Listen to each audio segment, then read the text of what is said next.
కోటి ఏకాదశి చేస్తావా? అప్పుడు నేను ఎన్ని ఫలితాలు ఇవ్వాలి నీకు?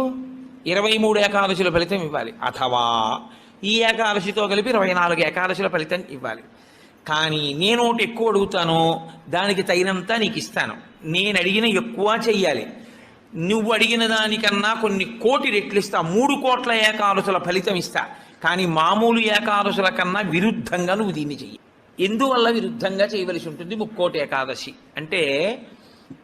మామూలు ఏకాదశి నాడు మీరు ఉపవాసం చేసేటప్పుడు పండు కాని, కాయ కాని, అథవా కాసిన పాలు కాని తాగితే ఉపద్రవం ఏం రాదు, దానికి దోషం పట్టదు శాస్త్రం. ఎందుకంటే శాస్త్రం స్వామి పుష్కరిణీ స్నానం, సద్గురోహపాద సేవనం, ఏకాదశి వ్రతం చాపి త్రయం అత్యంత దుర్లభం.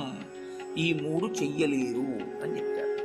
ఎందుకు చెయ్యలేరు? స్వామి పుష్కరిణీ స్నానం, అక్కడికి వెడతాడు, ఆనందనయం చుట్టూ 100 మార్లు తిరుగుతాడు, కానీ పుష్కరిణిలో స్నానం చేద్దామన్న ఊహవాడికి రానేరాదు. సద్గురోహ పాదసేవనం, సద్గురువు పాదములు పట్టుకునే అవకాశం ఇవ్వడు. ఎందుకు ఇవ్వడు?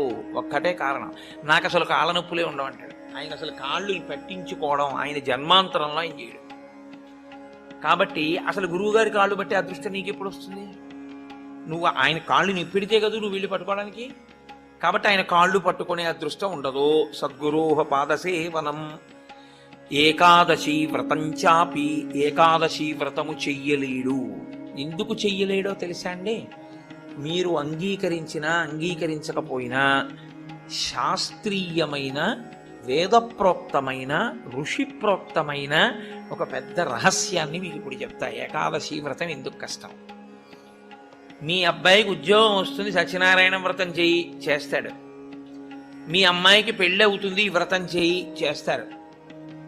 నువ్వు చచ్చిపోయేటప్పుడు ఈశ్వరుడు గుర్తొస్తాడు, చచ్చిపోయేటప్పుడు ఎలా ఉంటుందో అలా ఊహించుకుని వ్రతం చేయి అంటే ఇప్పుడు వద్దులేండి తర్వాత చేస్తాను కదండి. ఏకాదశి వ్రతం నిజానికంతే. ఏకాదశి వ్రతం ఎందుకు చేయిస్తారో తెలుసా? ఉపవాసం, అన్నం తినకూడదు. అన్నం తినకపోవడం కాదు, అన్నాన్ని పచనం చెయ్యడానికి కావలసిన సంభారములను స్పృశించి పచన ప్రయత్నమునందు నిమగ్నము కాకూడదు. అంటే ఏకాదశి నాడు ఉపవాసం ఉండి ద్వాదశి నాడు కాకరకాయ పులుసు పెట్టి వండుకుందామా, వేపుడు చేసుకుందామా అని ఆలోచించకూడదు. ద్వాదశి పారణ కోసం ఏకాదశి నాడు కాయగూరలు తరుక్కోకూడదు. ద్వాదశి నాటికి పనికొస్తుందని ఇవాళ పప్పు నానపోయకూడదు. అంటే అసలు మీ శరీరమును పోషించుకోవడానికి కావలసిన ఏ పనిని ఏకాదశి నాడు చేయకూడదు.